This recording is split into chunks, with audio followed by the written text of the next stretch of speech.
Hello everyone, V+U classes में आप सभी का स्वागत है। आई होप आप सभी लोग ठीक होंगे और अपनी यूजीसी नेट पॉलिटिकल साइंस की तैयारी अच्छे से कर रहे होंगे। तो बच्चों, आज हम वेस्टिकल पॉलिटिकल थॉट में पढ़ेंगे मैकियावेली को, जो कि बहुत ही यानी आप कह सकते हो आधुनिक युग के जिनको दार्शनिक माना जाता है, जो कि आधुनिक युग के उदारक के रूप में भी जिनको जाना जाता है। तो बच्चों, कुछ बच्चे का एक बच्चे का कमेंट आया था कि सर MC या प्री वाईक्यू कहाँ मिलेंगे। तो बच्चों, ये सारे प्री वाईक्यू ही हैं, ये डिफरेंट डिफरेंट एग्जाम में आए हुए हैं, ये प्री वाईक्यू ही हैं। कुछ MCQs हैं जो अपने आप से जोड़े हैं 10-20 क्वेश्चन, जिनके आने की संभावना है, जो अभी तक पूछे जा सकते हैं, जिनके हिसाब से ये देखा गया है कि हाँ भाई ये क्वेश्चन पुट हो सकते हैं। बाकी ये सारे प्री वाईक्यू ही हैं। तो मैकियावेली के बारे में थोड़ा सा बेसिक बता देता हूँ मैं आपको कि मैकियावेली का जो बर्थ है वो 3 मई 1469 को हुआ था। और कहाँ हुआ था बच्चों इनका जन्म? इनका जन्म हुआ था इटली में। इटली में पुणे जागरण आंदोलन के बीच में जो फ्लोरेंस नगर है वहाँ। और इनकी एक बहुत फेमस बुक है, जो आप कह सकते कि सभी जितने भी राजनेता हैं, जो अच्छे पॉलिटिशियन हैं, वो अपने पास रखते हैं। द प्रिंस जो इनकी बुक है वो केवल वो सारी राजनीति पर ही है।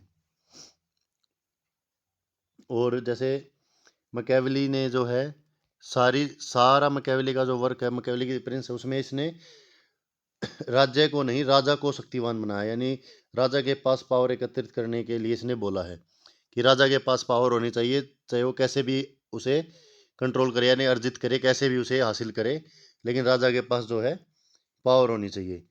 जो जो इसकी प्रिंस है वो सिर्फ शासन कला के ऊपर है कि कैसे आप शासन कर सकते हो। लोगों को सिर्फ आपको दिखावा करना है कि एक राजा सिर्फ पावरफुल होना चाहिए। ये नहीं है कि वो लोगों के लिए काम अच्छे ही करे, बस लोगों की नज़रों में अच्छा हो, लोग उसके प्रति विरोध ना करें, विद्रोह ना करें उसके प्रति। और वो ज़रूरी नहीं है कि धार्मिक हो, लेकिन धार्मिक होने का दिखावा उसको ज़रूर करना है कि हाँ वो धर्म को मानता है। तो ये सभी जो है मैकियावेली की मेन मेन थॉट आप समझ सकते हो कि मैकियावेली इन बातों से कि मैकियावेली के कैसे विचार थे, मैकियावेली कैसा था। और वो व्यवहारिक उसमें लाना चाहता था वो, यानी उसके जो थॉट थे, उसका उद्देश्य जो था वो व्यवहारिक था। और कुछ थिंकर्स ने, जैसे डगनिंग ने मैकियावेली को अपने युग का शिशु कहा है। और सेबाइन ने मैकियावेली को कहा कि अगर ये कुछ वर्ष पहले पैदा होते तो शायद इनके विचार अलग होते। ऐसी कुछ बातें जो हैं इनके बारे में की गई हैं। और मैकियावेली का एक बहुत ही फेमस थॉट है, यानी कथन है कि व्यक्ति अपने पिता की मृत्यु को भूल सकता है, लेकिन अपनी संपत्ति के विनाश को नहीं भूल सकता। तो ये काफ़ी बार पूछे गए हैं क्वेश्चंस। तो चलिए अब कुछ बेसिक क्वेश्चंस करते हैं जो प्री वाईक्यू हैं। तो फर्स्ट क्वेश्चन है बच्चों, निम्नलिखित में से कौन सी पुस्तक मैकियावेली द्वारा नहीं लिखी गई है? तो द आर्ट ऑफ वार, इसमें मैकियावेली ने वार के लिए बताया है कि भाई युद्ध के बारे में। द डिस्कशन ऑफ लिवी, इसमें जो भी राज्य के लिविंग स्टाइल है उसके बारे में बताया गया है। डिस्कशन ऑफ इनइक्वलिटी, ये मैकियावेली की बुक नहीं है भाई। द प्रिंस में उसने राज्य के बारे में बताया, राज्य कैसे, शासन कला के बारे में बताया, शासन कैसा होना चाहिए। तो इसका आंसर हमारा सी हो जाएगा। नेक्स्ट क्वेश्चन देखते हैं, निम्नलिखित में से किस चिंतक ने द आर्ट ऑफ वार लिखी है? तो द आर्ट ऑफ वार जो है वो किसने लिखी है? मैकियावेली ने। यानी जो युद्ध के बारे में बताया, ये यूजीसी नेट 2020 है। मैंने अब की बार सभी क्वेश्चनों के नीचे कोशिश की है डालने की कि आपको पता चल जाएगी प्री वाईक्यू कौन से ईयर का, कौन से नेट के एग्जाम का है। ये नहीं है कि जिसके नीचे नहीं है आप ये सोचोगे वो है नहीं, सारे प्री वाईक्यू हैं मोस्टली। फिर है, अरस्तु ऐसे प्रथम विचारक थे जिन्होंने आगमनात्मक पद्धति की को अपनाया, लेकिन यह आकस्मिक थी। फिर कारण है, मैकियावेली के मामले में आगमनात्मक पद्धति का प्रयोग जानबूझकर किया गया था। तो ये बातें तो दोनों ही ठीक है, लेकिन जो इसका कारण दिया गया कथन का, ये इसको व्याख्या सही नहीं कर रहा है। तो आंसर भी हमारा राइट हो जाएगा। नेक्स्ट है, निम्नांकित में से किन विद्वानों ने मैकियावेली और कौटिल्य के मध्य समानता स्थापित की है? यानी कौटिल्य और जो मैकियावेली है उन दोनों के जो बीच में है समानता, एक जैसे विचार उनके बताए गए हैं। तो किस किसने की है? तो वो की थी जे.बी. बोटाज और ए. हिल्ब्रांट ने। तो आंसर ए हमारा राइट हो जाएगा, 1 और 2। नेक्स्ट है, निम्नलिखित में से यह किसका मत है कि मैकियावेली द्वारा लो स्टेटो अर्थात राज्य शब्द का उपयोग आधुनिक समय के राज्य शब्द के उपयोग से अलग अर्थ से लिया गया। यानी कि जो आज हम जिसे स्टेट बोलते हैं, राज्य बोलते हैं, वह राज्य लो स्टेटो का जो अर्थ था वो राज्य शब्द नहीं था, उसका कुछ अर्थ और था। तो यह किसका मत है? तो यह मत था बच्चों क्लिंटन स्किनर का। आंसर भी हमारा राइट हो जाएगा। और जिन बच्चों ने अभी तक चैनल को सब्सक्राइब नहीं किया, प्लीज़ चैनल को सब्सक्राइब कीजिए। और आपको जल्द ही सारे थिंकर्स के ऊपर डेली एक क्लास मिलेगी प्री वाई क्यू की, और आपको साथ में डेली एक प्रैक्टिस सेट मिलेगा यूजीसी नेट का और एक पेपर 1 का। अब 3 तारीख से स्टार्ट हो जाएंगे, 3 मई से, और जब तक आपका एग्ज़ाम होगा टिल डेट तक डेली आपको एक एक प्रैक्टिस सेट पेपर 1 और पेपर 2 दोनों का मिलेगा। नेक्स्ट क्वेश्चन देखिए, निम्नांकित विचारकों में से किसने यह कहा था कि शासक को अच्छा बनने के अलावा कुछ सीखना होगा? यानी शासक को सिर्फ अच्छा नहीं बनना, उसको कुछ सीखना भी होगा। तो ये कहा था निकोलो मैकियावेली ने। नेक्स्ट है, निम्नांकित में से किसने यह व्यक्त किया कि मैकियावेली को केवल बुराइयों के शिक्षक के रूप में चरित्र किया जा सकता है? यानी सिर्फ उसे बुराई ही सिखाई है उसने समाज को। तो ये क्या था? लियो स्टार्स ने। आंसर डी राइट हो जाएगा। नेक्स्ट क्वेश्चन है, निम्नांकित में से कौन सा विचारक राजनीति व राज्य को आवश्यक सैनिक संदर्भ में समझता है तथा हमेशा इस बात पर जोर देता है कि अच्छे शास्त्र व एक अच्छा सैनिक संगठन राज्य के आधार हैं, वे उसे चलाने के लिए उतने ही जरूरी हैं जितने जरूरी अच्छे कानून होते हैं? इसमें मैं आपको एक चीज़ और समझाना चाहूँगा कि जो मैकियावेली था ना, मैकियावेली की ये सोच थी कि जो सैनिक है ना, यानी जो सेना है, वो किसी भी राज्य की रीढ़ की हड्डी, यानी मजबूती उसी से है। जिस राजा के पास जितनी अच्छी सेना होगी वो राजा उतनी ही ज़्यादा पावरफुल होगा और उतना ही लंबा शासनकाल चलाएगा। लेकिन मैकियावेली ने इस बात पे भी जोर दिया है कि जो सेना होनी चाहिए वो अपने ही लोगों की होनी चाहिए, अपने ही राज्य के व्यक्तियों की होनी चाहिए। ये नहीं है कि आप पड़ोसी राज्यों से उधार पे या किराए पे सेना लेके आओ और उन सैनिकों से युद्ध लड़ो, वो आपको हरवा देंगे। तो मैकियावेली का मानना था कि जो सैनिक है वे अपने ही राज्य के हों, अपने ही लोगों की सेना तैयार की गई हो। तो ये कथन मैकियावेली के हैं कि एक अच्छे शास्त्र और अच्छा सैनिक संगठन राज्य के आधार होते हैं। मैकियावेली जो है रेंट फोर्स के बिल्कुल खिलाफ था। फिर है, राज्य की सर्वोच्चता का समर्थन किसने किया? तो राज्य की सर्वोच्चता का समर्थन जो है मैकियावेली द्वारा किया गया था। नेक्स्ट है, राजा शेर की तरह साहसी एवं लोमड़ी की तरह चालाक होना चाहिए, ये किसने कहा? ये मैकियावेली की वर्डिंग है। ये मैकियावेली कहता है कि राजा को शक्तिशाली तो होना ही चाहिए, लेकिन उसे चालाक भी होना चाहिए। ज़रूरी नहीं है जो चीज़ें आप लोग जब भी पॉलिटिकल थिंकर्स को पढ़ो तो आज की करंट सिचुएशन को देख के पढ़ा और उस पर उसको इम्प्लीमेंट करके उसके साथ रिलेट करके कि हाँ आज के जो हमारे नेता हैं या जो हमारे राजा हैं वो कैसे हैं या कैसे, तो आपको हर थिंकर उनके ऊपर वे हर थिंकर के ऊपर बेस्ड होते लगेंगे। हर थिंकर की जो सोच है जो राज्य के प्रति राजा के प्रति वो आपको मैच होती दिखेगी, चाहे किसी भी थिंकर की हो, लेकिन उसको आपको याद करने में आसानी हो जाएगा कि राजा को शेर की तरह होना चाहिए साहसी, लेकिन लोमड़ी की तरह चालाक भी होना चाहिए। फिर है, अपनी किस पुस्तक में मैकियावेली गणराज्य का समर्थन करता है? तो अपनी किस पुस्तक में जो मैकियावेली गणराज्य का समर्थन करता है? तो वह है द डिस्कोर्स ऑन लिविंग, जो गणराज्य का जो है समर्थन करता है। फिर है, सूची 1 को 2 से मिलान कीजिए। इसमें विचारकों के नाम दिए गए हैं और राजनीतिक विचार दिए गए हैं। तो जेस मिल सामाजिक समझौता, होब्स सीरेज बोर्गिया का राज्य शिल्प, मैकियावेली वर्क संघर्ष, मार्क्स महिला मताधिकार एवं श्रमिक। तो इसमें सबसे आसान चीज़ पता है बच्चों क्या होती है? जब भी आपको ये मिलते हैं तो आप सारों के नहीं तो कुछ के एक दो के जो याद रखें, और उससे आपको ये हो जाएगा कि किस थिंकर के जो है उसने उसके लिए क्या बोला है। जैसे कि इसमें से आप देखते हैं कि मार्क्स ने बोला महिला मताधिकार और श्रमिक, तो डी का 4, 1 मिनट, डी का 4 नहीं, मार्क्स का है वर्ग संघर्ष, वर्ग संघर्ष के बारे में मार्क्स ने बोला है। और जेएस मिल कहते हैं महिला मताधिकार के बारे में, और होब्स करते हैं सामाजिक समझौता, और मैकियावेली सीरीज वर्क्स ऑफ राज्य शिल्प। तो ये हो जाएगा 4, 1, 2, 3, आंसर सी राइट हो जाएगा। नेक्स्ट है, निम्नांकित में से यह किसका मैकियावेली में ही है कथन कि संपूर्ण पुनर्जागरण, संपूर्ण पुनर्जागरण जो है वो एच लास्की द्वारा दिया गया था, संपूर्ण पुनर्जागरण। फिर है, मैकियावेली के चिंतन के संबंध में निम्नलिखित में से कौन सा कथन त्रुटिपूर्ण है, यानी कि गलत कह सकते हो आप इसे। तो उसने राज्य शिल्प सिद्धांत प्रतिपादित किया, हाँ राइट है, ये तो अभी ऊपर आपने पढ़ा था। फिर उसने भ्रष्ट लोगों को शासन के सूत्र में बांधने के लिए पूर्वबद्ध निश्चित आवश्यक है, ठीक है, उसने बोला कि जो भ्रष्ट लोग हैं उनको शासन में नहीं रहना चाहिए।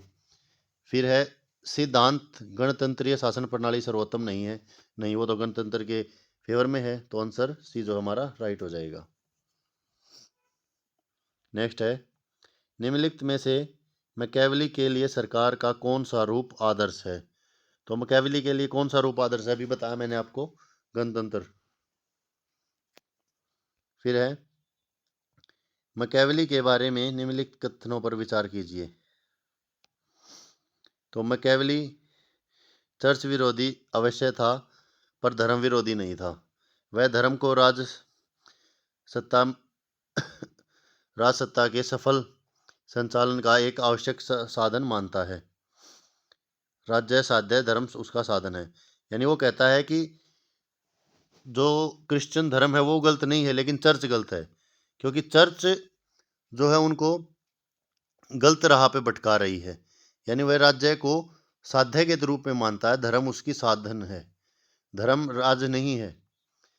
फिर है, नागरिक सद्गुण मैकियावेली की विभिन्न अवधारणाओं का केंद्रित तत्व है। मैकियावेली नागरिक सद्गुण का अपनी रचना में बार बार प्रयोग करते हैं। मैकियावेली शासन प्रणालियों का वर्गीकरण का आधार लोगों का चरित्र मानते हैं। सगुणी लोगों के लिए गणतंत्र व बुरे लोगों के लिए राजतंत्र। मैकियावेली के समस्त विचारों का आधार मानव स्वभाव है। तो ये सारी बातें ही करेक्ट हैं। नेक्स्ट है, निम्नलिखित कथनों पर विचार कीजिए। इसमें उसने बोला है, अरस्तु के समान मैकियावेली भी व्यक्तियों को राजनीतिक पशु समझते हैं थे, लेकिन जहां इससे अरस्तु का मतलब मानव में निहित सामाजिकता थी, वहीं मैकियावेली ने इसे व्यक्ति में सत्ता, लोभ और दूसरे पर प्रभुत्व जमाने की इच्छा के साथ जोड़ा। यानी कि जहां अरस्तु मानते थे ना कि सामाजिक प्राणी नहीं है मनुष्य, राजनीतिक पशु है मनुष्य तो बस, लेकिन मैकियावेली क्या कहते हैं, वो मानते तो राजनीतिक पशु ही हैं, लेकिन वो कहते हैं कि सत्ता का लोभी और दूसरों पर प्रभुत्व जमाता है, यानी अपना दायित्व साबित करने के लिए। फिर कहते हैं, मैकियावेली का मानना था कि मानव प्रकृति एक जैसी रहती है, जबकि इतिहास विकास और पतन के बीच झूलता रहता है। जो इतिहास है वो विकास और पतन के बीच झूलता रहता है। रूसों का पूर्वानुमान करते हुए मैकियावेली ने माना कि सभ्यता का मतलब भ्रष्टाचार। मैकियावेली के अनुसार सार्वजनिक आदर्श सच्चे विकास के लिए तथा भ्रष्टाचार की समाप्ति के लिए पूर्वाधार हैं। तो ये जो सारे विचार हैं ये सभी विचार सही हैं। नेक्स्ट क्वेश्चन है, निम्नलिखित में से किसने मैकियावेली के विचारों को वैज्ञानिक तटस्थता की संज्ञा दी है, यानी वैज्ञानिक साइंटिफिक माना, तो ये है फ्रेडरिक पोल्क ने मैकियावेली के विचारों को वैज्ञानिक तटस्थता दी है। किसने कहा है, इस प्रिंस प्रसिद्ध कृति को इसलिए आधुनिक कहा जाता है क्योंकि इसके निष्कर्षों की पुष्टि इतिहास व समकालीन राजनीति के संदर्भ में की गई है। जो प्रिंस बुक थी मैकियावेली की, उसको आधुनिक इतिहास और समकालीन राजनीति के संदर्भ में की गई है। तो ये कहते हैं फ्रांसिस डब्ल्यू कॉकर। फिर है नेक्स्ट क्वेश्चन, निम्नलिखित कथनों पर विचार कीजिए। मैकियावेली के पूर्व के मध्ययुगीन विचारकों की अध्ययन पद्धति धर्म से प्रमाणित थी। मैकियावेली ने इस प्रणाली को स्वीकार नहीं किया। राइट। मैकियावेली ने अपनी राजनीति पद्धति के अनुभववाद और इतिहास का समन्वय किया। अरस्तु के बाद राजनीतिक गणवेशना के क्षेत्र में इस पद्धति को अपनाने वाला प्रथम विचारक था। मैकियावेली धार्मिकता, परंपरावादिता, रूढ़िवादिता और पांडित्य दर्शन का घोर विरोधी था। तो ये सारे भी राइट हैं, क्योंकि वो चर्च के खिलाफ नहीं, वो क्रिश्चियन धर्म के खिलाफ नहीं था, वो चर्च के खिलाफ था। फिर है द प्रिंस में मैकियावेली ने लोरेंजो को संबोधित किया है। लोरेंजो जो है उस समय वहाँ के शासक था, लोरेंजो डी मेडिसी, फ्लोरेंस का शासक था ये, जिस समय इसने द प्रिंस लिखी, लोरेंजो डी मेडिसी। फिर है प्रिंस ग्रंथ का मैकियावेली ने 3 भागों में बांटा। प्रथम भाग में राजतंत्र, दूसरे भाग पर किराए की सेनाओं तथा अंतिम भाग में अपने राजदर्शन की व्याख्या की। ये भी ठीक है, उसने 3 भागों में बांटा और उसके इन भागों में ये चीज़ें थी। प्रिंस ग्रंथ का प्रकाशन मैकियावेली की मृत्यु के बाद हुआ। तो उपरोक्त सभी बातें राइट हैं। फिर है निम्नलिखित में से किन कारणों से मैकियावेली को यथार्थवादी विचारक और आधुनिक राजनीतिक विचारक के रूप में जाना जाता है? किन कारणों से जाना जाता है? मैकियावेली ने संप्रभु राष्ट्रीय राज्य के सिद्धांत का प्रतिपादन किया। राइट। मैकियावेली को आधुनिक राष्ट्रीयता का अग्रणी विचारक माना जाता है, यानी जो आज आप देख रहे हो राजतंत्र जो चल रहा है, अगर आप उसको द प्रिंस से कंपेयर करेंगे तो आपको लगेगा कि ये चीज़ें एग्जैक्ट हैं। तो इसलिए इसको आधुनिक राष्ट्रीयता का अग्रणी विचारक, जिसने पहले ही सोच लिया, यानी विचार करके बता दिया आप लोगों। मैकियावेली ने मध्ययुगीन कल्पनावाद से ऊपर उठकर यथार्थवादी राजनीतिक दर्शन प्रस्तुत किया है। राजनीति को नैतिकता से पृथक किया। तो ये सभी बातें राइट हैं। नेक्स्ट है निम्नलिखित में से कौन सा कथन मैकियावेली के बारे में असत्य है, यानी रोंग बताना है। मैकियावेली ने स्पष्ट रूप से संप्रभुता शब्द का कहीं भी प्रयोग नहीं किया है, ठीक है, किंतु उसने राज्य की शक्तियों के संबंध में जो कुछ लिखा है उसमें संप्रभुता का अभ्यास अवश्य होता है, क्योंकि उसने बोला है कि राज्य की जितनी भी शक्तियाँ वो राज्य के पास होनी चाहिए। फिर है मैकियावेली स्वयं परिवर्तनवादी था, इसलिए उसने स्थायी तथा अखंड संप्रभुता की बात नहीं की। वो खुद परिवर्तनवादी था तो वो अपनी उसमें कैसे लिखता। फिर है मैकियावेली संप्रभुता को अन्य विशेषता जैसे अद्वितीयता, शाश्वतता आदि के संबंध में कुछ नहीं लिखता है, ये भी ठीक है। अंतर्राष्ट्रीय मामलों में मैकियावेली ने सर्वोच्च रूप से संप्रभुता की आवश्यकता को स्वीकार किया नहीं। ये मैकियावेली के बारे में सत्य है, तो आंसर डी हमारा राइट हो जाएगा। फिर है 24 क्वेश्चन, निम्न कथनों पर विचार कीजिए मैकियावेली के बारे में। मैकियावेली के साम्राज्यवाद की धारणा प्लेटो की धारणा से बिल्कुल विपरीत है। ये तो राइट है, एक तो आएगा ही, तो एक किस में नहीं है। आप ना आंसर को डिलीट करना भी सीखिए। एक आपने स्टेटमेंट देख ली, स्टेटमेंट अगर दे रखी है तो उसमें से देखिए पहला तो ठीक है, ये आएगा ही, तो डी ऑप्शन गलत हो गया, बच गए 3। फिर है मैकियावेली ने केवल गणतंत्र राज्य के लिए प्रसार लोक की प्रवृत्ति का आवश्यक बताया। नहीं, केवल गणतंत्रात्मक राज्य की उसने वो नहीं की, तो बी को काटो, तो इसमें बी है, इसको उड़ा दो, तो 1 और 3 कन्फर्म हो गए। अब 4 देखो, अब 3 तो है ही। फिर राज्य को अपनी स्वतंत्रता की रक्षा करने हेतु प्रादेशिक प्रसार करना चाहिए, क्योंकि स्वतंत्रता उन्नति का प्रमुख साधन है, ठीक है। मैकियावेली का नागरिक सेना में विश्वास था, वह कुलीन वर्ग से गणना करता था।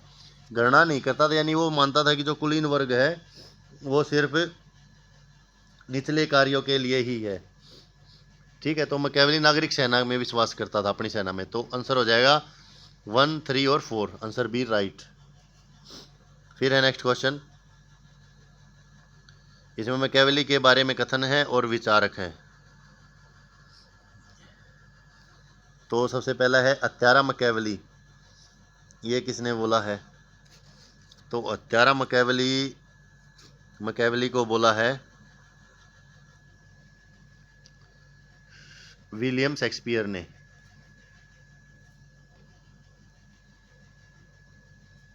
फिर है आज़ादी का प्रेमी, आज़ादी का प्रेमी बोला है मॉन्टेस्क्यू ने। फिर है प्रतिभाशाली व्यक्ति, प्रतिभाशाली व्यक्ति जो है वो हीगल ने। और नर्मोमदीवादियों क्वांटर्स क्विंटर स्किनर ने। तो इसका हो जाएगा ए का 2 किस किस में है? इसमें और इसमें है। और बी का 1 सिर्फ इसमें, तो डी आंसर राइट हो जाएगा।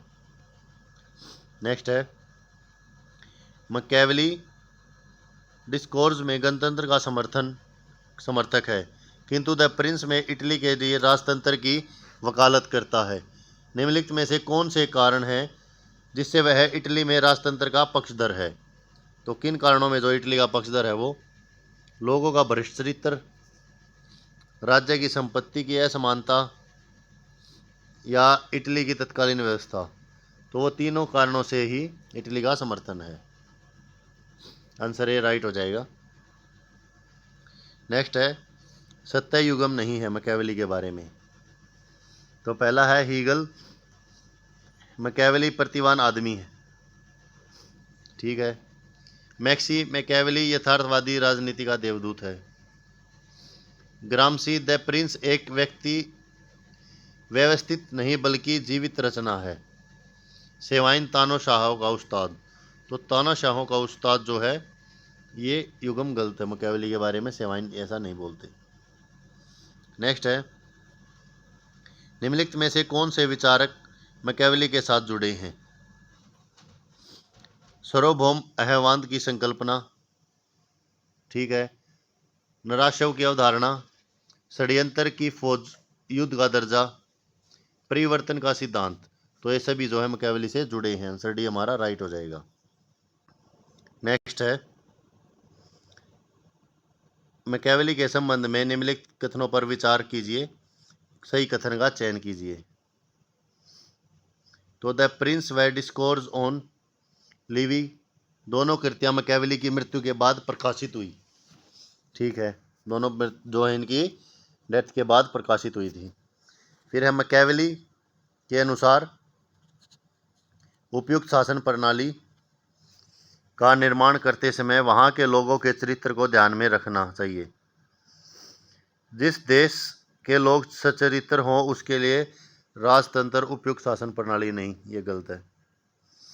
वह राजनीति को शक्ति के उपार्जन, प्रशिक्षण और प्रसार में विधि में मानता है, ये बात ठीक है। तो 1, 2 और 4, आंसर डी हमारा राइट हो जाएगा। नेक्स्ट है मैकेवली के संबंध में असंगत गलत का चयन कीजिए। तो राज्य राष्ट्र की अवधारणा मैकेवली की अनूठी देन है।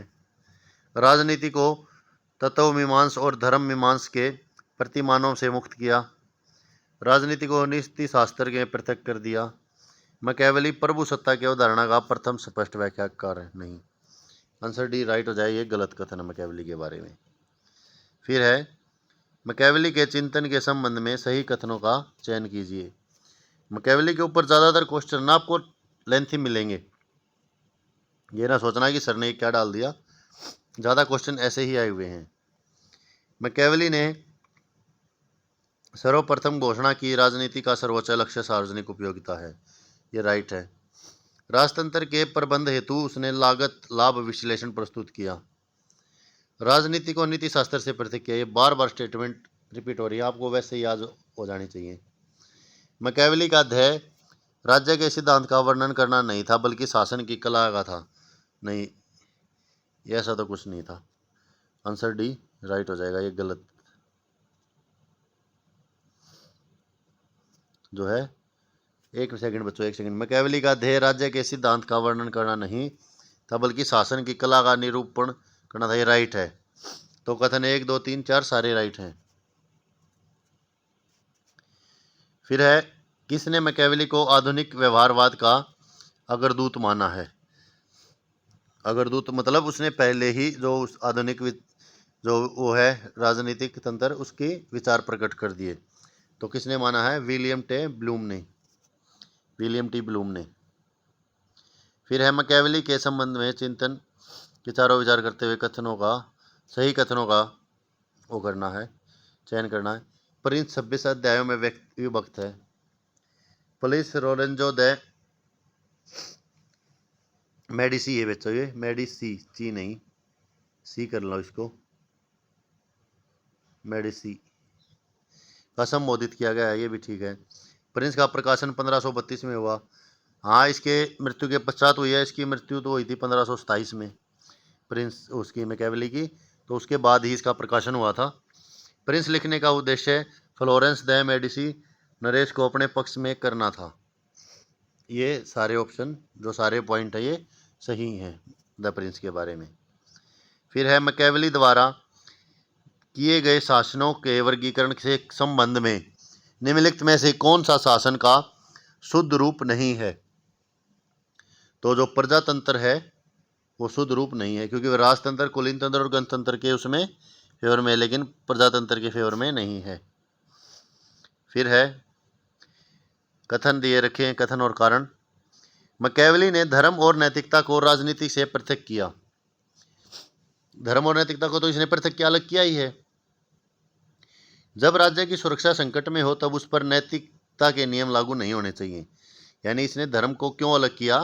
किसने बोला कि जब अगर राज्य संकट में है तो उस पर आप नैतिकता के नियम लागू मत करो, तो इसलिए उसने धर्म को उससे पृथक किया। तो ये जो है व्याख्या और कारण दोनों ठीक है, आंसर ए सही है। फिर है, राजा को राज्य की सुरक्षा व वृद्धि की चिंता करनी चाहिए। यानी राजा को सिर्फ ये होना चाहिए कि राज्य सुरक्षित कैसे रहे और राज्य में डेवलपमेंट कैसे हो, यानी बढ़ोतरी कैसे हो। साधन तो हमेशा आदरणीय ही माने जाएंगे। मैकियावेली का यह कथन परिलक्षित करता है, क्या परिलक्षित करता है ये कथन? ये यथार्थवाद को परिलक्षित करता है। फिर है, मैकियावेली के विचारों से साम्य कथन है। तो इसने धर्मनिरपेक्ष राज्य की नींव रखी, इसने राष्ट्र राज्य का आधार विचार रखा, इसने पोपशाही के सुदृढ़ीकरण का समर्थन किया। नहीं, ये तो चर्च के तो खिलाफ है, ये तो पोपशाही को कैसे समर्थन कर देगा। फिर मानव चरित्र के बारे में होब्स के विचार साम्यता हैं, ये ठीक है। तो आप ऐसे ही भी एलिमिनेट करना सीखो, अगर पहले पढ़ लो, किसी को भी आंसर मत लगाओ। तो इसमें पढ़ो, धर्म राज्य की निरपेक्ष, धर्म निरपेक्ष तरह के रखा उसने, तो ए होना चाहिए, तो ए सभी में है। फिर इसने राष्ट्र राज्य का आधार का विचार रखा, जो इसने राष्ट्र था और राज्य का आधार माना था, तो बी भी होना चाहिए। तो बी किस में नहीं है? सी में नहीं है, पहले सी को काटो। फिर इसने पोपशाही के सुदृढ़ीकरण का समर्थन किया। जो पोपशाही यानी पोप जो होते हैं चर्च में, पोप होते हैं पादरी, तो ये चर्च के तो खिलाफ ही था, तो पोप को कैसे समर्थन करेगा? तो 3 को काटो, तो 3 इसमें है, इसमें भी और इसमें भी है, तो बी बच गया, आंसर भी आ जाएगा। फिर है, कथन 1 है, मैकियावेली के अनुसार मनुष्य पितृधन की हानि का दुख। मैंने आपको स्टार्टिंग में जब मैकियावेली के बारे में बताया था, तभी मैंने आपको एक सेंटेंस के बारे में बताया था कि सबसे मेन जो मैकियावेली के कथन है, प्रसिद्ध कथन, उसमें से ये है कि मनुष्य अपने पिता की मृत्यु को भूल सकता है, लेकिन अपने धन को नहीं भूल सकता, धन की हानि को नहीं भूल सकता। मैकियावेली के अनुसार मनुष्य एक पशु के समान है, से अंतरहीनता अच्छाई नाम मात्र भी नहीं है। मनुष्य पितृधन की हानि का दुख आसानी से भूल जाते। नहीं, ये इसने ध्यान से पढ़ो बच्चों की गलत दे रखा है कि मनुष्य पितृधन की हानि का दुख आसानी से भूल जाता है, पर पिता की मृत्यु का दुख नहीं भूलता। बल्कि उल्टा बोला है मैकियावेली ने, तो कि पिता की मृत्यु का दुख भूल जाता है लेकिन धन की हानि का नहीं भूलता। तो ए गलत है और आर सत्य है। फिर है, डिस्कोर्स ऑन लीवी ने मैकियावेली ने गणतंत्र की प्रशंसा की है। ठीक है, ये अभी आपको ऊपर बताया भी था। एक राजा की अपेक्षा समग्र रूप से जनता अधिक समझदार होती है। जनता के निर्णय राजा से अधिक परिपक्व व श्रेष्ठ होते हैं। तो इसने गणतंत्र के बारे में यही तो बोला, ये राइट है इसकी। फिर है निकोलो मैकियावेली को व्यवहारिक राजनीतिक सिद्धांतकार के रूप में उल्लेखित किया जाता है। तो किस बेस पे क्या उल्लेखित किया जाता है, क्यों? क्योंकि वह राजनीतिक में आदर्शवाद लागू करता है। क्योंकि वह कैथोलिक भावनाओं से संबंध में होने की आवश्यकता के तर्क देता नहीं। क्योंकि वह मानवीय व्यवहार में आदेशों को त्यागने और अनुभव जैन को वास्तविकता के अवलोकन की आवश्यकता को समर्थन देता है। ये राइट है, तो सी आंसर जो राइट हो जाएगा। फिर है राजनीतिक विचारक जिन्होंने पहली बार समकालीन विश्व में राज्य शब्द का प्रयोग किया था, तो वो मैकियावेली थे। फिर है मैकियावेली को निम्नलिखित में से किस नाम से अंकित किया जाता है? तो मैकियावेली को किस नाम से किया जाता है? मैंने आपको बताया भी था, शिशु युग का शिशु, यानी कि अपने युग का शिशु। ये कौन बोलता है इसको? ये डगनिंग बोलते हैं।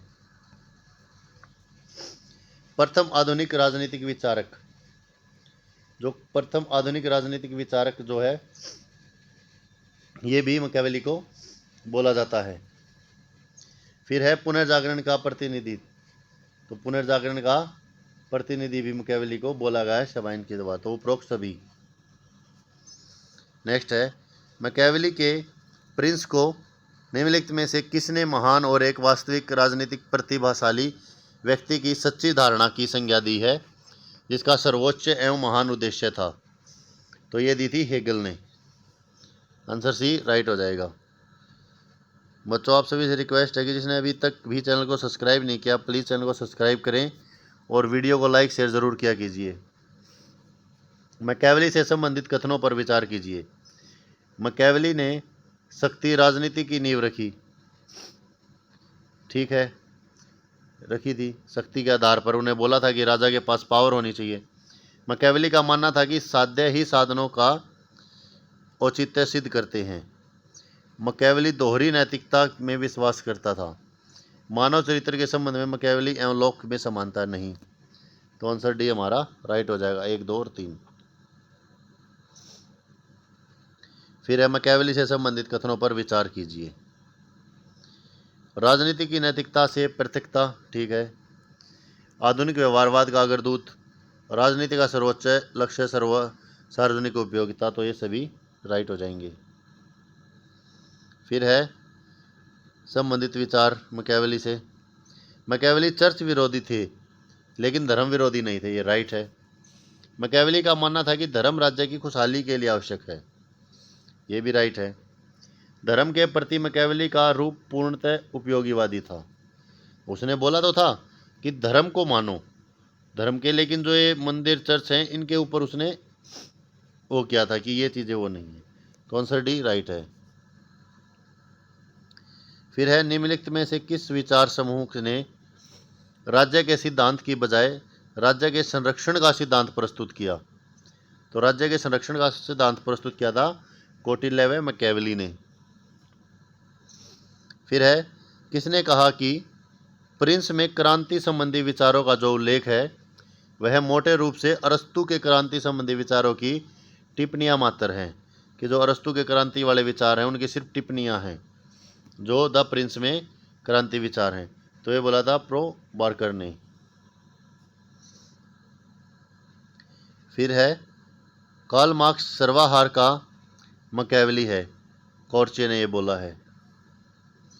ठीक है। फिर है मैकियावेली के द प्रिंस के बारे में मूल बात यह है कि यह एक व्यक्ति व्यवस्थित ही नहीं बल्कि जीवित रचना है। ये तो बोला है, जिसमें राजनीतिक विचारधारा व राजनीतिक विज्ञान मिथक का नाटकीय रूप धारण करती है। एंटोनियो ग्राम्सी का यह कथन है। तो ये दोनों कथन ही सही हैं। आंसर सी राइट हो जाएगा। फिर है नेक्स्ट क्वेश्चन, मैकियावेली के विचारों में से असंगत कथन छांटना, यानी गलत कथन। मैकियावेली भी अरस्तू की तरह शासन व्यवस्था में परिवर्तन की अवश्य भावी मान्यता है। राइट है। मैकियावेली का आदर्श गणतंत्र व्यवस्था में है तथा उसकी प्रतीक रोमन गणतंत्र है। मैकियावेली गांधी जी के विपरीत साधन व साध्य केस में अटूट संबंध नहीं मानता। ये भी राइट है। मैकियावेली अपनी कृति डिस्कोर्स ऑन लिविंग में अरस्तू की तरह युद्ध की बजाय शांति को महत्वपूर्ण मानता है। नहीं नहीं नहीं, वो तो सेना और उसकी बात कर, युद्ध की तो बात करता है वो। तो आंसर डी हमारा राइट हो जाएगा, ये गलत है। फिर है मैकियावेली से संबंधित शब्दावली नहीं है। भाग्य एक स्त्री के रूप में है। नागरिक सद्गुण, अंधकार का युग, अंधकार का जो युग है ये इसकी शब्दावली में नहीं है। नेक्स्ट है, द प्रिंस का अनुसरण करते हुए किसने 20वीं सदी में द मॉडर्न प्रिंस शीर्षक से पुस्तक लिखी है। जो द मॉडर्न प्रिंस थी वो एंटोनियो ग्राम्सी ने लिखी है। फिर है, मैकियावेली को प्रथम आधुनिक राजनीतिक विचारक क्यों माना जाता है। यानी जो प्रथम आधुनिक राजनीतिक विचारक है वो क्यों माना जाता है, तो वो राजनीतिक से नीति शास्त्र और धर्म को अलग करने के कारण जो उसको आधुनिक विचारक माना जाता है। फिर है, जिस देश के लोग ईश्वर से नहीं डरते वह विनाश के पथ पर अग्रसर होते हैं। यह कथन किसका है, तो यह कथन किसका है, मैकियावेली का। क्योंकि मैकियावेली जो हैं लोग जो धर्म को है गणतंत्र से अलग करते हैं। फिर नेक्स्ट है, इटली के नैतिक अपकरण के लिए मैकियावेली ने किससे दोष दिया है। तो किसे दिया है, जो इटली के लिए दोष दिया है, तो वो उसने चर्च को दोष दिया है। क्योंकि वह धर्म को गलत नहीं मानता, वो चर्च को गलत मानता है, पोप्स को। मैकियावेली ने प्रिंस को किसका अनुसरण करने पर परामर्श दिया है। तो मैकियावेली ने किसका अनुसरण करने पर किया है, संयंत्र व्यवहार पर। नेक्स्ट है, निम्नलिखित में से कौन सा अभिकथन सत्य है। द प्रिंस में गणतंत्र में राजनीतिक अस्थिरता बनाए रखने के लिए मांगे उपलब्ध कराने पर विचार किया गया। सत्य पूछा इसने, ये तो रॉन्ग है। द डिस्कोर्स में जागीरों में राजनीतिक अस्थिरता बनाए रखने के लिए अपेक्षा प्रतिपादित करना है। ये भी गलत है। द प्रिंस राजाओं के सद्गुणों से संबंधित है। द डिस्कोर्स में नागरिकों की मांगों पर अपेक्षाकृत अधिक बल दिया गया है। ये राइट है।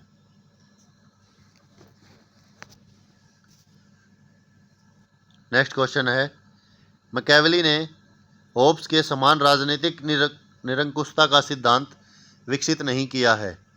यह किसने कहा है, तो यह कहा है सेबाइन ने।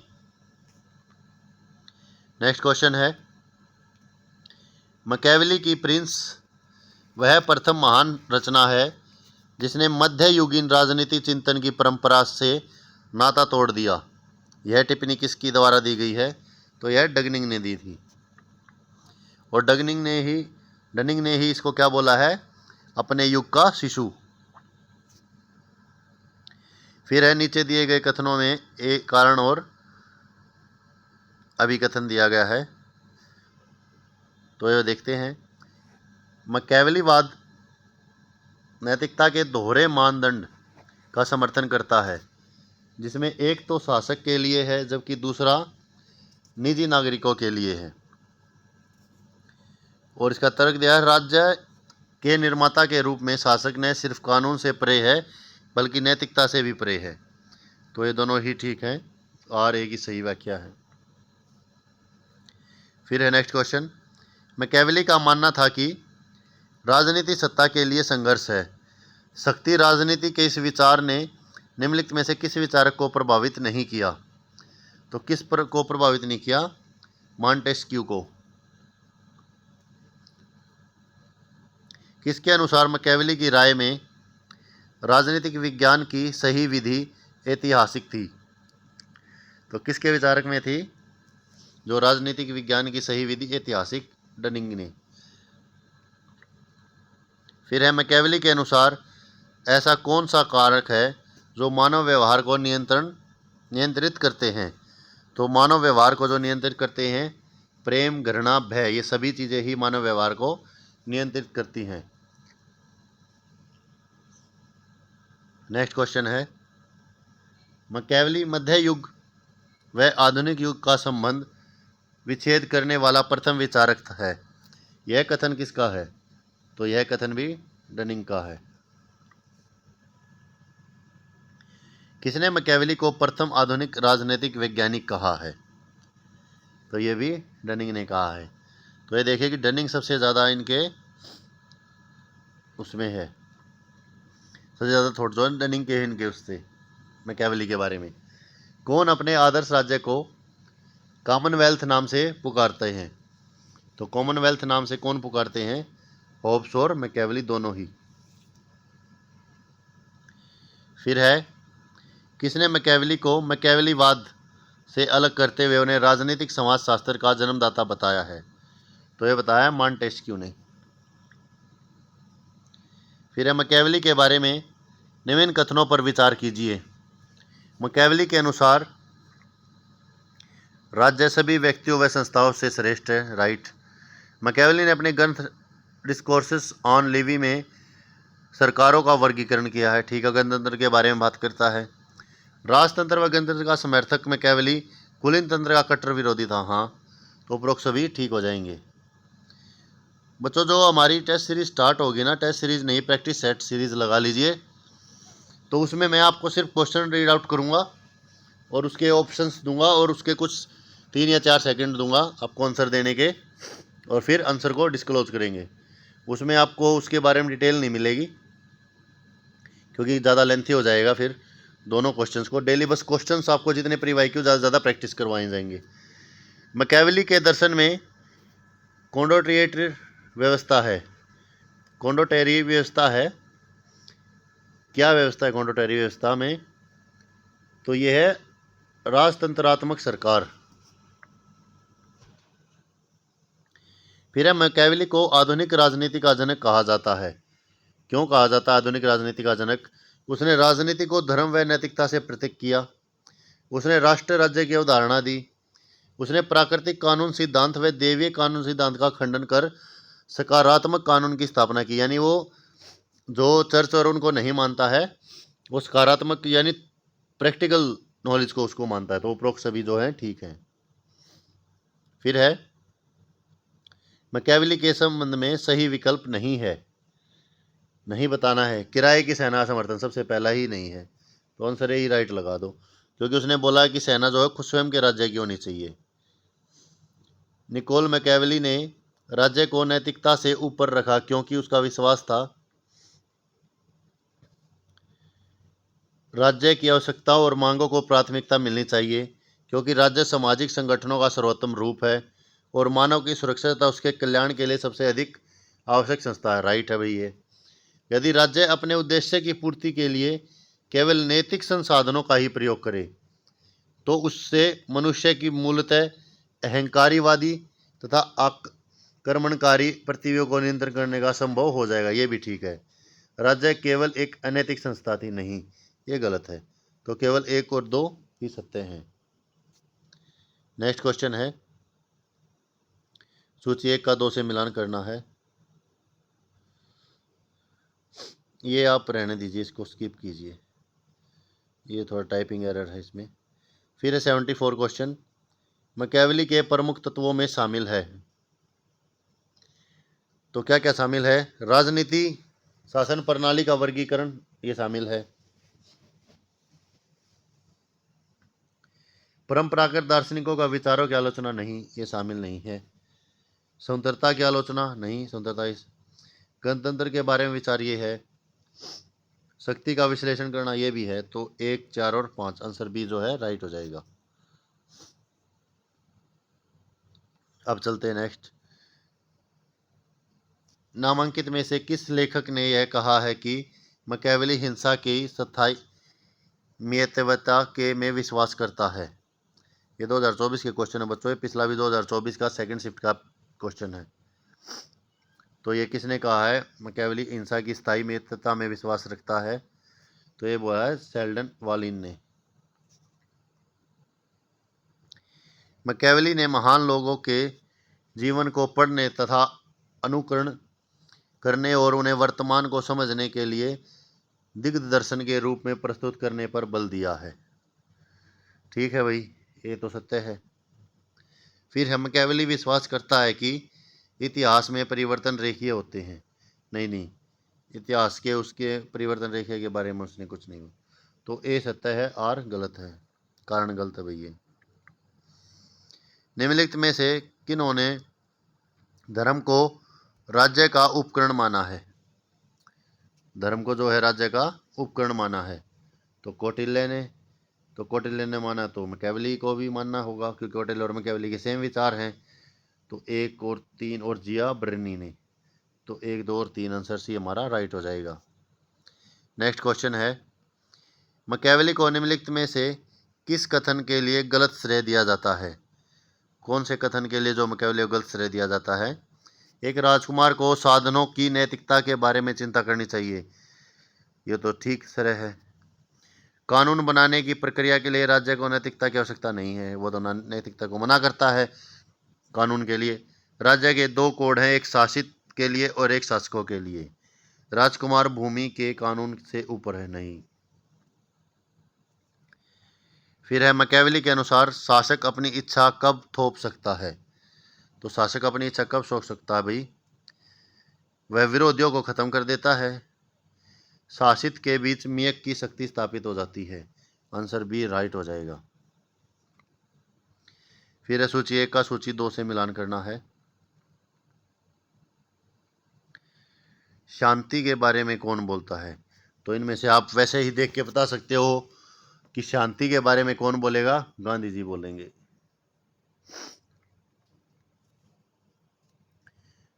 तो ए का बी इसमें और इसमें है, तो ये तो रॉन्ग हो गया।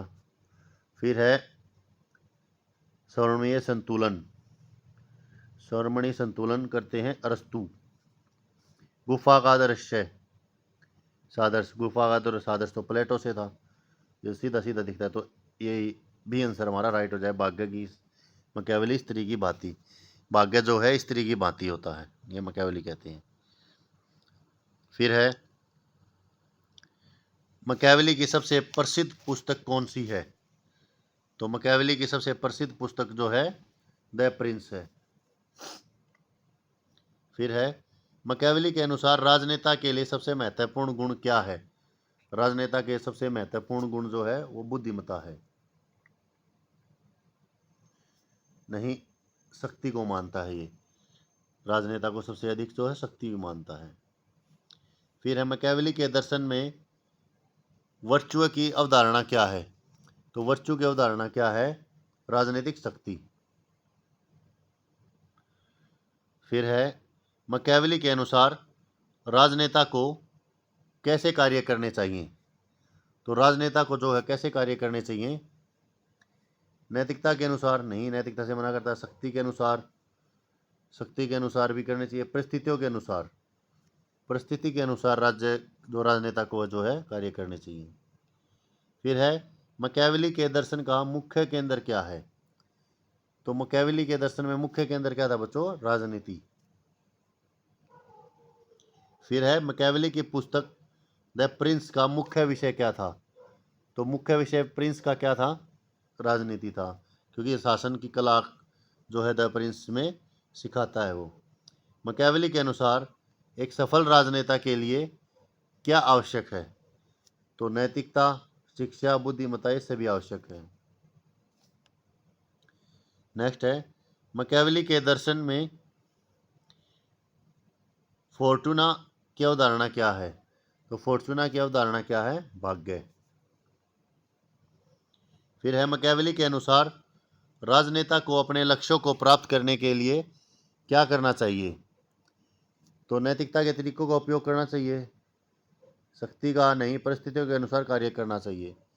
आंसर सी जो है राइट हो जाएगा। मैकियावेली के दर्शन का प्रभाव किस पर पड़ा है? तो मैकियावेली के दर्शन का प्रभाव सीधा सीधा राजनीति पर पड़ा है। फिर है, मैकियावेली की पुस्तक द प्रिंस को किस वर्ष प्रकाशित किया गया था? तो किस वर्ष किया था। इसमें जैसे ऑप्शन है जो बच्चों, ऑप्शन के अकॉर्डिंग चलना आप लोग, ये देख के कि उनकी मृत्यु के बाद हुआ था, तो 1527 में उनकी मृत्यु हुई थी, तो इसके बाद ही प्रकाशित हुई है। तो इसमें 1500 सर इसके बाद है 1500, वैसे तो 32 में हुई है, लेकिन अगर ऑप्शन में नहीं दे रखा तो नियर बाई 30 है, तो आप 30 पर निशान लगा दीजिए। फिर है मैकियावेली के दर्शन में वर्च्यू और फॉर्चूना के बीच में क्या संबंध है। तो वर्च्यू और फॉर्चूना के बीच में दोनों एक दूसरे के पूरक हैं। फिर है मैकियावेली के अनुसार एक राजनेता ने अपने दुश्मनों के साथ कैसा व्यवहार करना चाहिए। तो राजनेता के दुश्मनों के साथ कैसा व्यवहार करता है, वो शक्ति का उपयोग करता है। फिर है मैकियावेली के दर्शन में राज्य हित की अवधारणा क्या है। तो राज्य हित की अवधारणा है राज्य के हित को व्यक्तिगत हित से ऊपर रखना, यानी कि जो व्यक्ति का हित है वो आवश्यक नहीं है, जो राज्य का हित है वो व्यक्ति के हित से ऊपर रहेगा। फिर है मैकियावेली के दर्शन का मुख्य उद्देश्य क्या है। तो मुख्य दर्शन क्या है, जो मैकियावेली के दर्शन का मुख्य उद्देश्य है वह है राजनीति को समझना। फिर है मैकियावेली के अनुसार एक सफल राजनेता के लिए सबसे महत्वपूर्ण गुण क्या है। तो सबसे महत्वपूर्ण जो गुण है वो है नेतृत्व क्षमता, यानी कि परिस्थिति के अनुसार कार्य करना, तो नेतृत्व क्षमता। मैकियावेली के दर्शन में नेतृत्व की अवधारणा क्या है। तो नेतृत्व की अवधारणा है नेतृत्व एक कला है। मैकियावेली के अनुसार एक राजनेता को अपने लोगों के साथ कैसा व्यवहार करना चाहिए। तो अपने लोगों के साथ कैसा व्यवहार करेगा राजनेता, तो दया दिखाने का, शक्ति का उपयोग तो दूसरों के साथ करेगा। फिर है मैकियावेली के दर्शन में जन समर्थन की अवधारणा क्या है। तो जन समर्थन में एक राजनेता के लिए आवश्यक है। मैकियावेली के अनुसार एक राजनेता को अपने लक्ष्यों को प्राप्त करने के लिए क्या करना चाहिए। तो अपने लक्ष्यों को प्राप्त करने के लिए परिस्थिति के अनुसार कार्य करना चाहिए। फिर है मैकियावेली के दर्शन में राजनीतिक स्थिरता की अवधारणा क्या है। तो राजनीतिक स्थिरता के लिए एक राजनेता के लिए आवश्यक है। फिर है मैकियावेली के अनुसार एक राजनेता को अपने विरोधियों के साथ कैसा व्यवहार करना चाहिए, शक्ति का उपयोग करना चाहिए। मैकियावेली नेतृत्व की कला की अवधारणा क्या है। तो नेतृत्व की कला की अवधारणा है जिसमें शक्ति और बुद्धिमत्ता का उपयोग होता हो। फिर है मैकियावेली के अनुसार एक राजनेता को अपने लोगों के साथ कैसा संबंध बना के रखना चाहिए, मित्रता का संबंध। मैकियावेली के दर्शन का मुख्य योगदान क्या है। तो मैकियावेली के दर्शन का मुख्य योगदान है राजनीति को समझना। मैकियावेली की सबसे प्रसिद्ध पुस्तक का क्या नाम है, द प्रिंस। ये सारी मैकियावेली की दे दी हैं, तो उसमें भी आपको द प्रिंस ही लगाना, सबसे मेन जो है द प्रिंस थी। फिर मैकियावेली की पुस्तक द प्रिंस का मुख्य विषय क्या था। तो मुख्य वजह है राजनीतिक और नेतृत्व, यानी शासन की कला। सैन्य था द आर्ट ऑफ वार।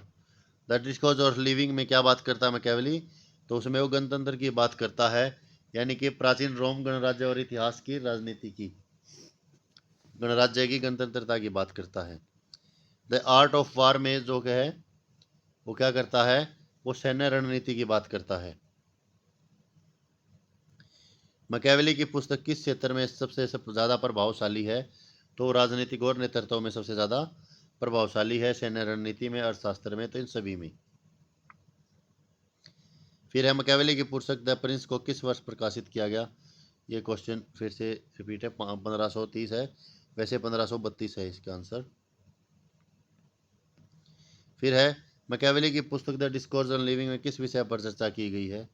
तो इसमें नागरिक के गणराज्य की स्थिति पर चर्चा की गई, सिद्धांत पर। द आर्ट ऑफ वार जो है सैन्य रणनीति। मैकियावेली की पुस्तकें किस प्रकार के पाठकों के लिए उपयुक्त है। तो किस प्रकार के पाठकों के लिए उपयुक्त है, राजनीति, सैन्य, इतिहासकार, शोधकर्ता, इन सभी के लिए उपयुक्त है। फिर है प्रश्न, मैकियावेली की पुस्तक का मुख्य उद्देश्य क्या है। तो मैकियावेली की पुस्तक का मुख्य उद्देश्य है राजनीति और नेतृत्व सिद्धांतों का समझना। मैकियावेली की आलोचना का मुख्य कारण क्या है? तो मैकियावेली की आलोचना का मुख्य कारण है उनकी पुस्तकों में नैतिकता की कमी। फिर है मैकियावेली की आलोचना करने का प्रमुख आलोचकों में से कौन है? तो प्रमुख आलोचक कौन है इसमें से? लियो स्टार्स। फिर मैकियावेली की आलोचना का एक मुख्य बिंदु क्या है? तो एक मुख्य बिंदु है उनकी पुस्तकों में नैतिकता की कमी। फिर नेक्स्ट क्वेश्चन, मैकियावेली की आलोचना के बावजूद भी उनकी पुस्तकें क्यों महत्वपूर्ण हैं? तो क्यों महत्वपूर्ण हैं? वह वे राजनीतिक सिद्धांतों को समझने में मदद करती हैं। फिर है मैकियावेली की आलोचना करने वाले प्रमुख आलोचकों के नाम क्या हैं? तो प्रमुख आलोचक जो प्लूटो और अरिस्टो तो हो नहीं सकते क्योंकि ये उससे बाद में हुआ है। तो लियो स्टार्स, जीन जैके रूसो और जॉन लॉक। फिर है नेक्स्ट क्वेश्चन, मैकियावेली की आलोचना में संदर्भ में नैतिकता की कमी का क्या अर्थ है? तो नैतिकता की कमी का अर्थ है मैकियावेली की पुस्तकों में नैतिकता सिद्धांतों की अनुपस्थिति। जो उनकी पुस्तक है उसी में किसी में भी नैतिकता सिद्धांतों की उपस्थिति नहीं है। फिर है मैकियावेली की आलोचना का प्रमुख केंद्र है उनकी पुस्तकों में नैतिकता की कमी। तो बच्चों ये थे मैकियावेली। और नेक्स्ट थिंकर हम करेंगे, वो करेंगे थॉमस होब्स को। थॉमस होब्स के बारे में आपको कुछ बता देता हूँ। नेक्स्ट क्लास तक आप थोड़ा वो रीड आउट करें कि थॉमस होब्स का जन्म जो है 1588 को हुआ था। कहाँ हुआ था? ब्रिटेन में। ब्रिटेन में इनका जन्म हुआ था। और उनके जन्म के जो पहले जो है स्पेन की जो जल सेना थी यानी आर्मड थी, उन्होंने इंग्लैंड पर हमला कर दिया था। तो इस भय के वातावरण में जो थॉमस होब्स का जन्म हुआ था। और थॉमस होब्स भी जो है खुद को स्वयं को भय को अपना जुड़वा भाई बताते हैं। भय को यानी डर का माहौल था उस समय, इंग्लैंड पर आक्रमण हो गया था। और इनका जन्म कहाँ पे हुआ था? तो इनका जन्म हुआ था मालमेंसबरी के पास जो है वेस्ट पोर्ट पर। और थॉमस होब्स का जो प्रसिद्ध कथन जो है वो क्या था बच्चों? ज्ञान का अंत शक्ति है। उनका मेन वो था कि ज्ञान का जो अंत है वो शक्ति है। ज्ञान का अंत शक्ति है।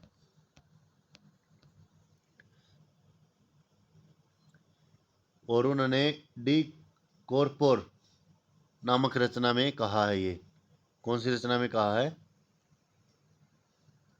डी कॉर्पोर। ये लिखी थी इन्होंने 1655 में। और उनकी मृत्यु हुई थी 1679 में।